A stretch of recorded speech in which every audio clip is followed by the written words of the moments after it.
नंदुरबार जिल्ह्यातील धडगाव तालुक्यातील आश्रमशाळेत इयत्ता 8वीत शिक्षण घेत असलेल्या अल्पवयीन मुलीवर अत्याचार करणाऱ्या फरार आरोपी मुख्याध्यापकाला पोलिसांनी ताब्यात घेतला असून शहादा तालुक्यातील नवागाव येथून संशयित मिळून आलाय।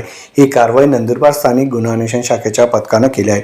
धडगाव तालुक्यातील एका शासकीय आश्रमशाळेत शिक्षण घेत असलेल्या इयत्ता 8वीतील अल्पवयीन 14 वर्षीय मुलीवर शाळेच्या मुख्याध्यापकानं अत्याचार केला होता आणि त्याला शाळेतीलच वॉर्डन महिला हिनं मदत केली होती। या दोघांप्रकरणी धडगाव पोलिसात गुन्हा दाखल करण्यात आला होता।